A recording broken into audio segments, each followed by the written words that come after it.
Abra comigo a sua Bíblia, por favor, em Apocalipse. Apocalipse capítulo 2.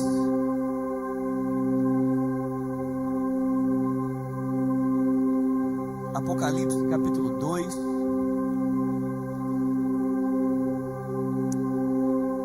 Nós vamos ler aqui a partir do versículo 3. Apocalipse capítulo 2.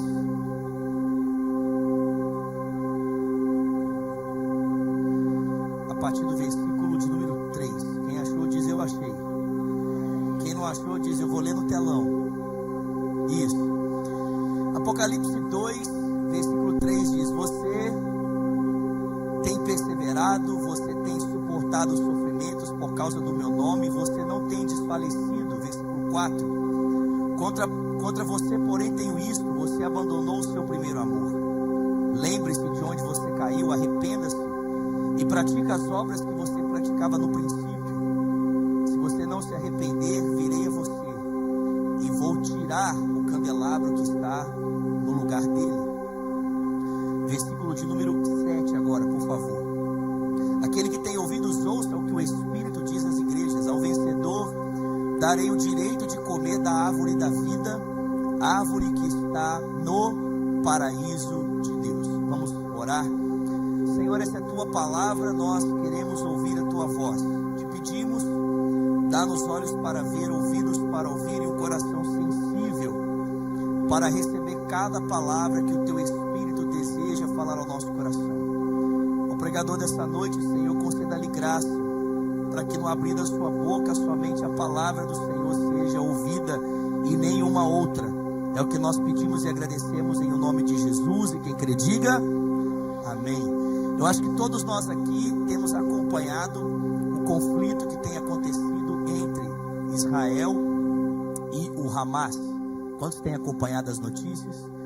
E a cada dia que passa, infelizmente, essa guerra está escalonando em direção à catástrofe. Ela não está regredindo em direção à pacificação, mas ela está escalonando em direção ao caos. Agora nós vemos Israel sendo bombardeado não apenas no sul, mas no norte, por um outro grupo terrorista chamado Hezbollah, que tem ali a sua sede no Líbano, que é um outro país que faz fronteira com Israel.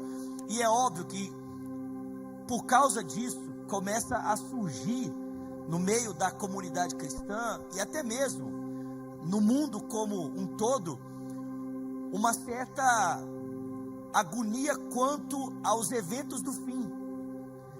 É impossível nós lidarmos com uma situação caótica como essa e não pensarmos no fim do mundo, no apocalipse, no desfecho final das coisas.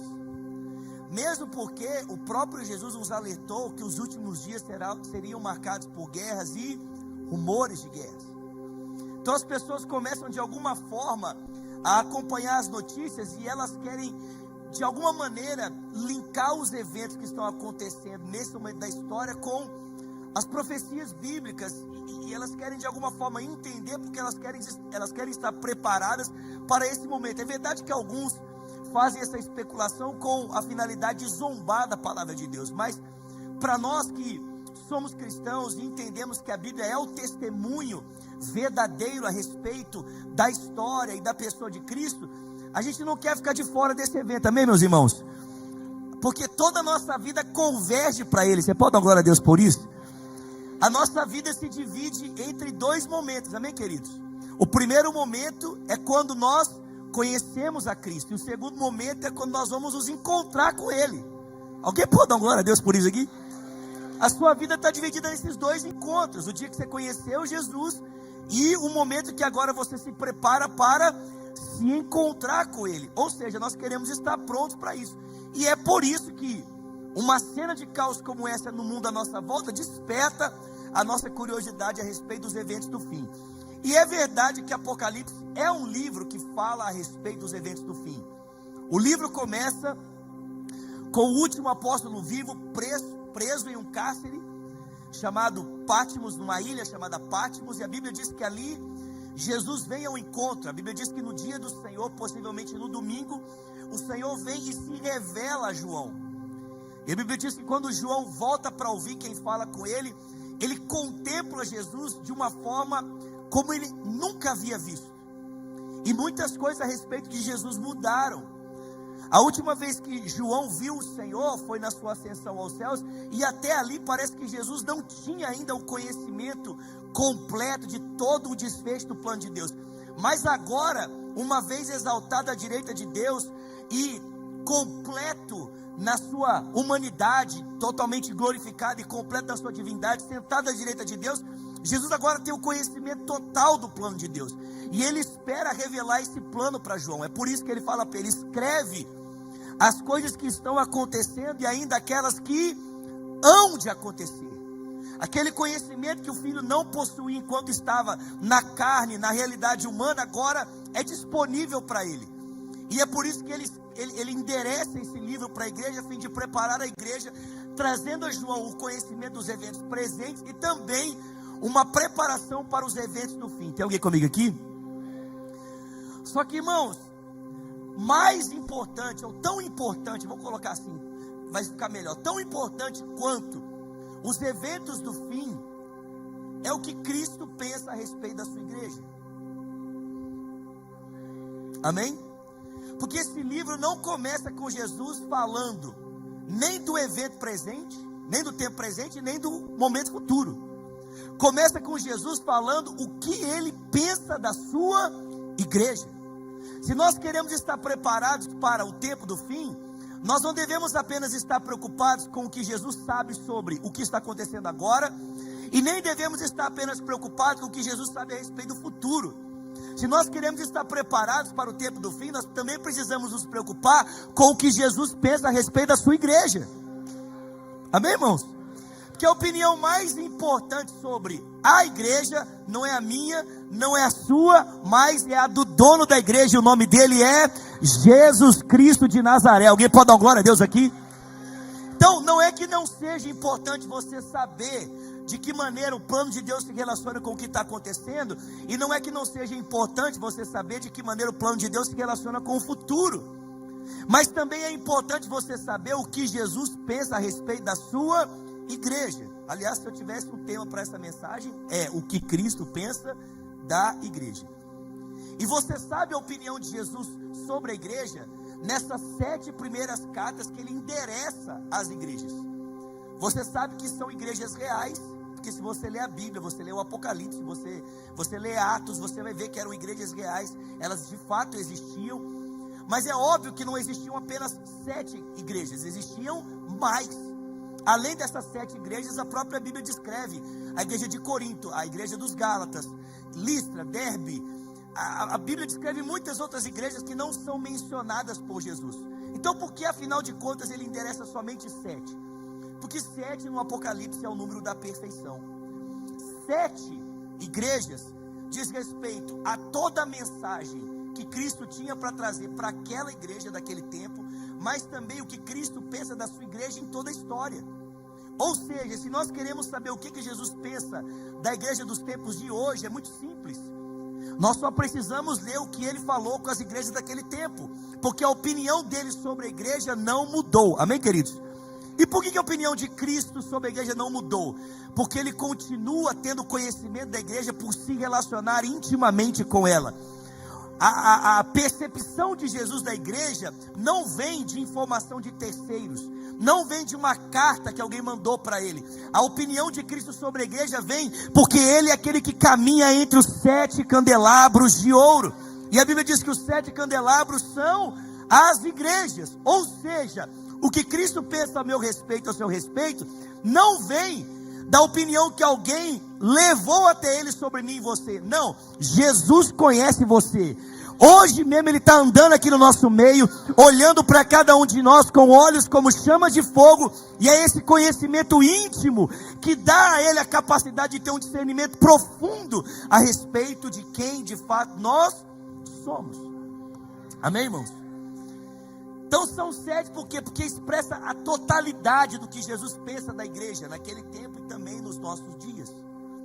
E eu não sei se você percebe, eu não vou aqui fazer uma exposição detalhada de todas as cartas, porque seria impossível.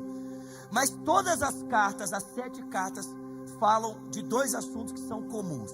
Primeiro assunto, todas elas falam de um desafio. Todas as igrejas, as 7 igrejas, tinham um desafio a enfrentar.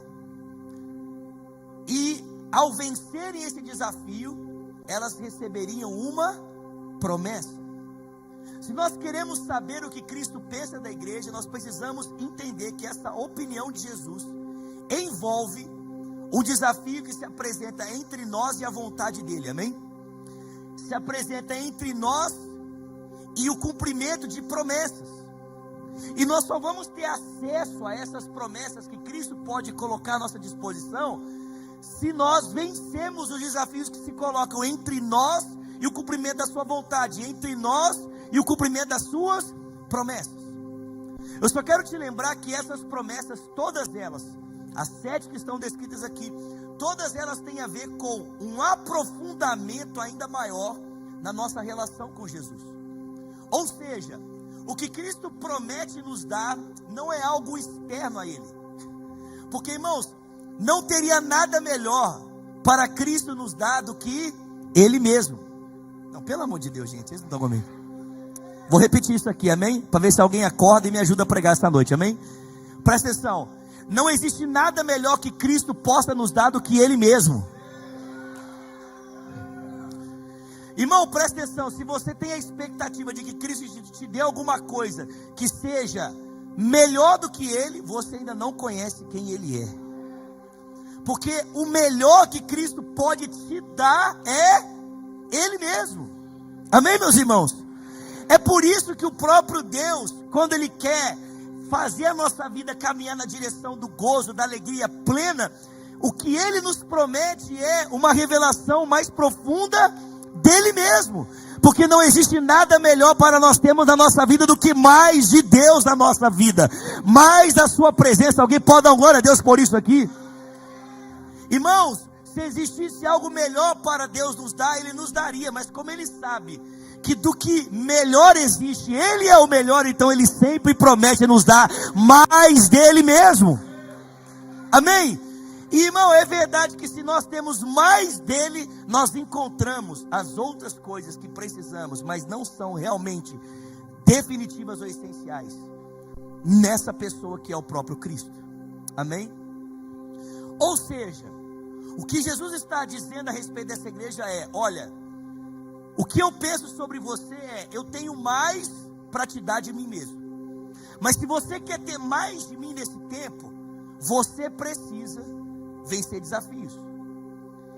E eu quero apresentar para você esses 7 desafios e juntamente com ele as 7 promessas que Cristo faz para que eu e você possamos estar alinhados à vontade de Cristo para a nossa vida, amém? Você está comigo aqui? Qual que é o primeiro desafio que se coloca entre nós e a promessa de Cristo? Nós acabamos de ler. É o desafio da apatia espiritual. Fala comigo, apatia espiritual. Chacoalha quem está pertinho de você e fala para ele, apatia espiritual. Irmão, presta atenção. A fé cristã não é feita de desempenho. A fé cristã é feita de amor. Cristianismo não tem nada a ver com o que você pode oferecer para Deus. Cristianismo tem a ver com você amar a Deus sobre todas as coisas e amar ao próximo como Ele nos ensinou a amar. E é óbvio, irmãos, que o amor, ele se mostra na prática, mas nem sempre a prática vem de um coração que ama.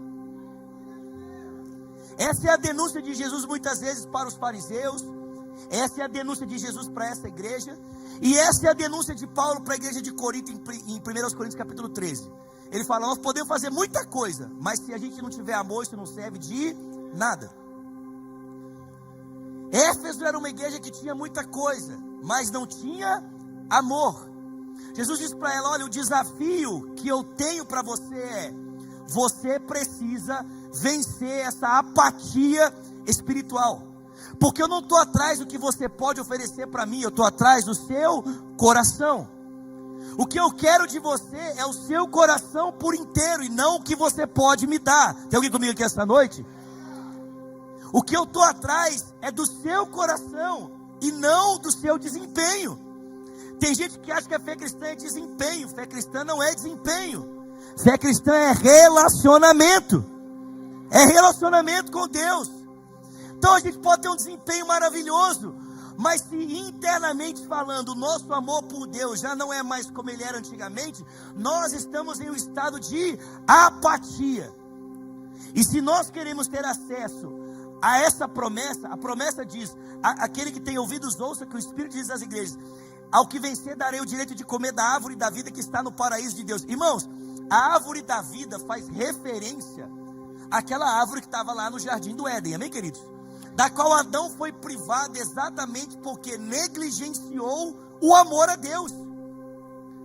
Adão foi privado da árvore da vida porque preferiu uma vida em que Deus não era mais o centro, em que ele era o centro. Ele negociou o lugar de Deus no coração dele. E porque ele negociou o lugar de Deus no coração, ele foi privado de uma vida com Deus mais profunda. Se você quer e eu quero ter acesso a uma vida mais profunda com Deus, a uma vida que vai me levar a um relacionamento ainda mais profundo com Deus, você precisa entender, nós não podemos negociar o lugar de Deus no nosso coração. Nós precisamos renunciar à apatia e continuar o amando da maneira intensa como Ele gerou esse amor intenso dentro de cada um de nós. Tem alguém comigo aqui essa noite? Apatia espiritual, esse é o primeiro desafio. Tem alguém comigo? O segundo desafio está em Apocalipse também, capítulo 2, versículo 10 e 11, fala assim, quiser colocar na tela, não sei se vai dar tempo, porque eu vou falar bastante, mas vamos lá. Versículo 10 e 11 fala: não tenha medo do que você está para sofrer. Jesus diz à igreja de Esmirna: o diabo vai lançar alguns de vocês na prisão para prová-los, e vocês vão sofrer a perseguição durante 10 dias. Seja fiel até a morte. Só 2 amém e 1 glória a Deus, amém? Aleluia. Ser fiel até a morte, e lhe darei a coroa da vida. Alguém pode dar glória a Deus por isso aqui? Qual é o segundo desafio que se coloca entre nós e a promessa de Deus? Qual que é a promessa aqui? Aquele que tem ouvidos ouça que o Espírito diz às igrejas: ao vencedor de modo nenhum sofrerá a segunda morte. Dá uma glória a Deus aí. Cara, Jesus é demais. Agora o seu irmão fala para ele: Jesus é demais. Olha isso aqui. Qual é o desafio? O desafio é sofrimento e morte. O segundo opositor entre nós e uma vida mais profunda com Deus é o sofrimento e talvez a morte. Amém, irmãos? Em Mateus capítulo 13, Jesus conta uma parábola. Ele fala, a parábola do semeador. Ele fala: saiu o semeador a semear. E a Bíblia diz que ele planta a semente em 4 solos, 4 terrenos. O primeiro é à beira do caminho. O segundo é entre os espinhos. O segundo é entre as pedras, o terceiro entre os espinhos, e o quarto num terreno vazio. Jesus disse que a semente que cai entre as pedras é aquele que ouve a palavra e não entende, mas vindo a aflição por causa da palavra, o que ele faz? Ele a abandona. Ou seja, como o entendimento é superficial, mas o sofrimento experimentado é intenso, presta atenção no que eu acabei de falar. O entendimento é raso, mas a experiência de sofrimento parece intensa demais. Irmão, presta atenção. Olha a inversão que Paulo faz. Como para Paulo o conhecimento era profundo, o sofrimento parecia raso demais. Paulo fala assim: as nossas leves e momentâneas tribulações, pelo amor de Deus. Tem alguém comigo aqui? A nossa leve e momentânea. Mas, irmão, o sofrimento é proporcional à revelação que você carrega. Se a revelação é superficial demais, o sofrimento é intenso demais. Mas se a revelação é profunda demais, a leve e momentânea tribulação vai resultar no eterno peso de glória. Tem alguém comigo? Dá um glória a Deus aí. Se a gente está sofrendo demais, é porque nós entendemos pouco. O sofrimento é proporcional à intensidade da minha revelação. Vocês estão comigo, irmãos? Paulo diz: a minha leve e momentânea tribulação há de resultar no eterno peso de glória. Em Romanos capítulo 8, ali mais ou menos do versículo 14 para baixo, ele fala que nós somos feitos herdeiros de Deus e cordeiros com Cristo. Se participamos com Ele do seu sofrimento, é para que também participemos com Ele da sua glória. Em Filipenses capítulo 3 ele fala: não que eu já tenha alcançado, mas uma coisa faço, esquecendo-me das coisas que ficam para trás, avanço para aquelas que estão adiante de mim, prossigo para o alvo, para o prêmio da soberana vocação de Deus em Cristo Jesus. Em Hebreus 12 o escritor diz: deixando para trás aquilo que me prende, o pecado que tão de perto nos rodeia, corramos com perseverança a carreira que nos está proposta. Alguém pode dar glória a Deus aqui? Ou seja, não há sofrimento que pareça intenso demais para alguém que está muito bem estabelecido. É mais ou menos o que Jesus fala também em Mateus 7, quando ele fala a respeito de duas casas. Vocês estão comigo? Uma construída sobre a areia e uma construída sobre a rocha. Irmão, presta atenção, o problema não são as intempéries que passamos, mas no que nós estamos alicerçados. Porque a casa que está na areia passa por vento, tempestade, sofrimento, mas ela cai. Por causa do quê? Fundamento fraco. A que está firmada na rocha passa pela mesma coisa, mas permanece. Jesus diz: aquele que permanece é aquele que ouve a minha palavra, a recebe e coloca em prática. Ou seja, tem profundidade. Alguém pode dar glória a Deus? Profundidade. Jesus disse para essa igreja: fica firme diante do sofrimento, porque o diabo vai até, por algum momento, ter algum tipo de força contra vocês, vai lançar alguns de vocês na prisão, mas se você vencer a dor do sofrimento e o medo da morte, você pode até morrer fisicamente, mas você não vai morrer espiritualmente, você não vai experimentar da segunda morte. Você está comigo aqui essa noite? Diga glória a Deus.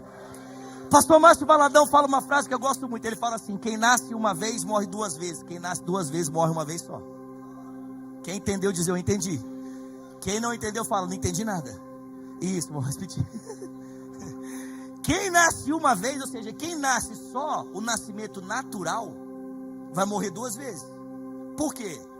Porque vai morrer naturalmente e vai morrer espiritualmente, e vai permanecer morto eternamente. Porque quem está morto espiritualmente e morre fisicamente, permanece morto, morre eternamente. Quem nasce duas vezes, morre uma vez só. E olhe lá se Jesus não voltar antes, amém? Aí nenhuma vez vai morrer. Dá uma glória a Deus aí, meu filho. A minha expectativa é essa. Tem mais alguém aqui? Aliás, eu estou orando para Jesus voltar antes da minha filha casar. Louvado seja Deus.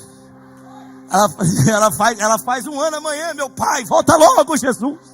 O tempo se aproxima. Já estou até querendo casar minha filha. Aquele ser humano que está lá atrás no berçário quer casar minha filha com o filho dele, o Isaac. Senhor, pega ele em nome de Jesus. Gente, se você nasce duas vezes, vai morrer uma vez só. Quem nasce de nascimento natural e nasce espiritualmente, vai morrer só fisicamente. E olhe lá. Deixa eu dizer uma coisa para você. Nós não devemos temer a morte que aflige o corpo. Jesus fala: nós deveríamos temer aquele que tem o poder de jogar a alma no inferno e fazê-la padecer eternamente. Quem é esse? O próprio Deus. Jesus fala: olha, seja fiel. O teu desafio é o sofrimento. Talvez para alguns aqui nesta noite o teu desafio seja a dor, o sofrimento que envolve a tua jornada com Cristo. Mas Jesus está dizendo: olha, se você ficar comigo, se você perseverar, meu Deus, se você for fiel até o fim, você não vai sofrer a segunda morte. Sabe o que ele está te prometendo? Vida eterna ao lado dele, eternidade com ele para sempre. O teu sofrimento leve e momentâneo hoje vai te levar a desfrutar de uma glória eterna. Fica firme. Dá uma glória a Deus aí. Terceiro, não vai dar para fazer as 7, irmãos. Já falta 6 minutos para acabar a minha pregação. Vamos até onde dá. Tem alguém comigo aqui? Terceiro, qual que é o desafio de Pérgamo? Jesus fala assim, Apocalipse 2,14. No entanto, tenho contra você duas coisas. Você tem aí pessoas que se apegam aos ensinos de Balaão, que ensinou Balaque a amar cilada contra os israelitas e a induzi-los a comer alimentos sacrificados a ídolos e a praticar imoralidade sexual. De igual modo, você também tem aqueles que se apegam ao ensino dos nicolaítas. Portanto, arrependa-se. E ele termina essa carta dizendo: aquele que tem ouvidos ouça que o Espírito diz às igrejas: ao vencedor darei o direito de comer do maná escondido. Dá uma glória a Deus aí. E também lhe darei uma pedra branca com um novo nome nela escrito, conhecida apenas por aquele que a recebe. Comida está relacionado a prazer, sim ou não? Qual é o desafio de Pérgamo? Aprender a viver o prazer certo. É aprender a ter prazer nas coisas certas. Existe uma palavra que é usada nos nossos dias para explicar essa vida que corre atrás do prazer. E a palavra é hedonismo. Fala comigo. Mais uma vez. Toda terminação, ismo, toda palavra que termina com esse sufixo, prefixo, sei lá o que é, o ixo, sufixo, obrigado. Gosto de gente inteligente. Sufixo, ismo. Ela diz respeito a religião, a uma devoção. Cristianismo, islamismo, catolicismo, budismo, amém? Hedonismo, islamismo, tudo isso é materialismo, amém, gente? Tudo isso é, de alguma forma, um alvo de devoção. O hedonismo cultua o prazer, amém, irmãos? Deixa eu dizer uma coisa para você, isso aqui não é meu, quem fala sobre isso é um cara chamado John Piper. Se você quiser ouvir um pouco mais sobre isso, depois procura lá, John Piper. John Piper fala que existe um hedonismo cristão. O que é o hedonismo cristão? É um pouco do que eu já acabei de falar com você. É você aprender a viver satisfeito naquilo que é o certo. É você aprender a viver satisfeito em Deus. É você aprender a ter satisfação completa em Deus. Essa é a promessa de Jesus aqui. Se você aprender a amar o prazer certo, eu vou encher você de um prazer eterno. Amém? Dá um glória a Deus aqui. Por que eu digo isso? Porque o contraponto a esse prazer que Cristo está oferecendo, o maná e um acesso privativo, um acesso VIP, que só você vai saber, só você vai ter, é um outro tipo de prazer que era oferecido dentro da cultura em que esse povo vivia. E esse prazer estava relacionado a um culto pagão e a orgia sexual. Vocês estão comigo? Você quer café? Cafézinho? Não? Então beleza, então. Não quer não, Miguelzinho, tá tranquilo. Vocês estão comigo aqui? Presta atenção. Nessa época, uma das formas de você experimentar de prazer era na satisfação sexual. Gente, presta atenção. O sexo, a relação com o sexo, ela tem 3 momentos na história. Quem fala isso é um sociólogo, eu não vou lembrar o nome dele agora, mas esse cara descreve que a relação com o sexo na história, ela tem 3 momentos. O primeiro momento é que o sexo era adorado como uma divindade. As pessoas entendiam que o sexo deveria ser adorado, porque toda forma de reprodução, prazer, estava ligado de alguma forma ao sexo, à sexualidade. Vocês estão comigo? Então as pessoas adoravam. Exemplo, você tinha uma divindade chamada Afrodite, que era deusa do amor, amém? Do sexo.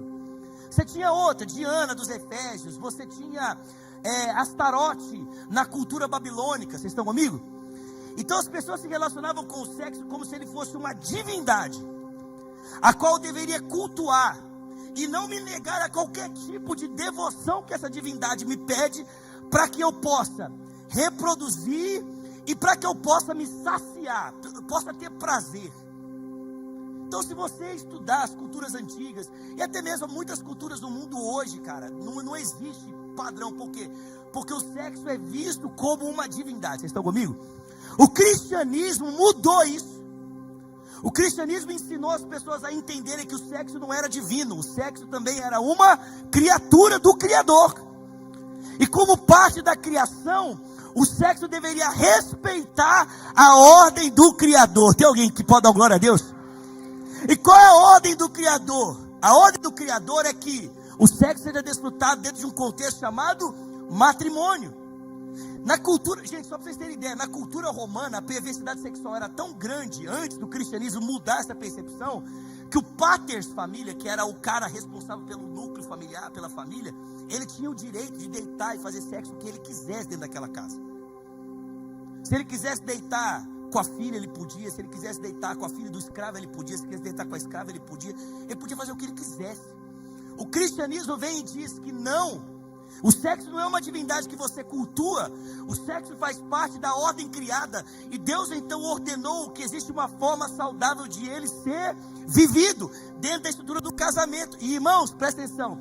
Foi por causa desse negócio chamado relação da fé cristã com o sexo, ou seja, a maneira como o cristianismo ensina a vivenciar a experiência sexual, que foi possível o Ocidente nascer, que foi possível construir famílias em que os filhos eram melhores cuidados, que foi possível criar culturas em que as pessoas não disputavam por meio da violência o corpo de uma outra pessoa. Vocês estão comigo aqui?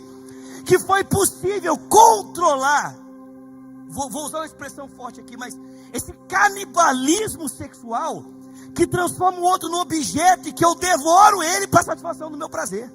Quem é que mudou isso na sociedade? O cristianismo. Alguém pode dar glória a Deus por isso? Só que agora nós estamos vivendo um terceiro momento, que o sexo nem é mais divino e nem é mais ordenado por Deus. Agora o sexo se tornou um meio de definição da identidade. Hoje, sexo não tem mais a ver com fazer sexo. Eu não sei se você sabe, depois pesquisa isso, tá? Você pode não acreditar, mas nós vivemos a sociedade na história da humanidade que menos faz sexo, sabia disso? Eu sei que você tem uma sensação que você vive numa cultura extremamente promíscua, perversa, e é verdade, mas isso não significa que as pessoas ainda estão fazendo sexo. A perversão, gente, se tornou tão terrível nos nossos dias, que nós somos hoje a sociedade que mais fala desse assunto e a que menos faz. Porque o negócio está se tornando tão mirabolante, que as pessoas ninguém tem mais prazer no sexo com o outro. A pornografia já é uma realidade tão sinistra na América que, gente, presta atenção, isso aqui é um dado recente. De cada 10 pastores, 7 pastores sênior de igrejas americanas consomem pornografia. Você está entendendo o que é isso? O cara tem mais prazer em desfrutar da sexualidade com a tela de computador e as imagens que ele vê ali do que de repente se deitar com a esposa dele. Sexo hoje não tem a ver com fazer sexo, gente. Sexo hoje tem a ver com identidade. Quem eu sou. É encontrar de alguma forma no meu apetite sexual a razão da minha existência, a definição do meu self, a definição de quem eu sou. Jesus está dizendo: olha, se você aprender a viver a verdadeira satisfação, se você não se entregar a esse hedonismo secular, em que a minha presença é excluída e que você usa qualquer outra coisa para ter satisfação na sua vida. Palavra secular significa isso, né? Deus não está envolvido nesse assunto. Ou seja, se você tiver um hedonismo que não é um hedonismo secular, em que Deus não está envolvido no meu prazer, o sexo está envolvido, o dinheiro, seja lá o que for. No caso aqui dessa igreja era o sexo. Para esses irmãos, o desafio entre a vontade de Deus, as promessas de Deus e a dinâmica de vida deles era: não se vende para o hedonismo secular, não se vende para essa proposta de viver a satisfação sem que Deus esteja envolvido nisso, sem que Deus seja o centro. Jesus fala: se você vencer isso, eu tenho prazer de verdade para te dar. Vocês estão comigo aqui? E gente, lembra que o maná era um pão fresco que caía do céu todos os dias. Irmão, presta atenção. O salmista fala que na presença de Deus, tem alguém comigo aqui? Pelo amor de Deus, na presença de Deus existe alegria plena. Tem alguém comigo aqui? Fala comigo, alegria plena. Chacoalha o seu irmão, fala para ele, alegria plena. Não, chacoalha mesmo, fala alegria plena. Alguém quer ter alegria plena aqui nesse lugar, pelo amor de Deus? E na sua mão direita, delícias perpétuas. Alguém quer isso aqui? E é todo dia, é fresco, amém? Mas para você ter esse maná escondido, o que era o maná escondido? O maná escondido era o maná que o Senhor ordenou a Moisés colocar num pote e colocar ele dentro da arca. Irmãos, vocês estão comigo aqui? Vocês estão aqui comigo? Presta atenção, o maná caiu, e para que houvesse um testemunho perpétuo de que todo alimento que satisfaz é encontrado dentro da presença de Deus, pelo amor de Deus. Se ninguém vai glorificar, eu glorifico sozinho, amém? Cara, para ficar claro que o alimento que satisfaz é aquele que está escondido na presença, para que houvesse um testemunho perpétuo disso, Deus falou: pega o maná, enfia num pote, põe lá dentro da minha arca, para o pessoal não esquecer que se eles não se entregarem para o hedonismo secular, eu tenho um prazer muito maior a dar para eles. C.S. Lewis fala: eu tenho desejo dentro de mim que nada nesse mundo pode satisfazer. Concluo uma coisa: eu não fui feito para esse mundo, eu fui feito para um lugar que é melhor do que aqui. Vence o hedonismo secular, encontra deleite em Deus, encontra deleite nele. Se nós aprendemos a nos deleitar em Deus, irmãos, nós estaremos satisfeitos. Nossa, foi muito fraco esse amém, pelo amor de Deus. Você acredita nisso mesmo, pelo amor de Deus? Se nós aprendemos a nos deleitar em Deus, nós vamos viver satisfeitos. Por que Jesus não se vendeu? E a Bíblia não fala que não houve proposta. Por que Jesus não negociou, não saiu do caminho? É porque ele estava tão satisfeito do Pai, que nada podia tirá-lo desse centro. O Pai era o centro gravitacional para onde a sua vida se inclinava.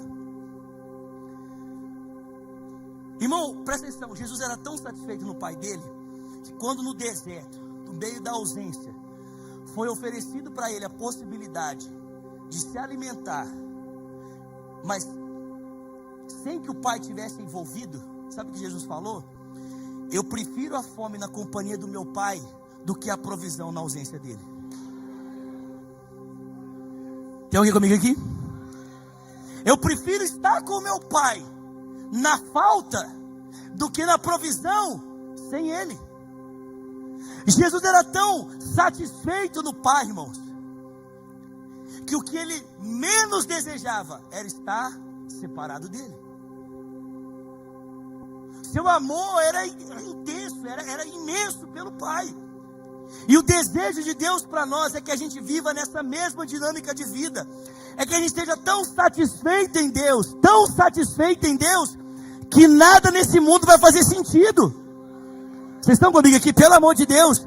É estar tão satisfeito em Deus, que encontrei prazer nele. Algumas pessoas pensam que cristianismo é isenção de prazer. Não, você está errado. Cristianismo não é isenção de prazer, é aprender a ter prazer em outras coisas. Amém? O Paulo fala isso. Fica de pé, eu vou falar isso aqui e vou acabar. O Paulo fala isso. Você pode abrir comigo? Não precisa abrir não. Efésios 5, Paulo fala assim: Aquele que roubava, não roube mais. Antes, trabalhe com as próprias mãos, para que tenha condição de suprir a si mesmo e ainda assistir aos outros. Você concorda comigo que roubar pode se tornar um prazer, sim ou não? O pessoal respondeu assim, né?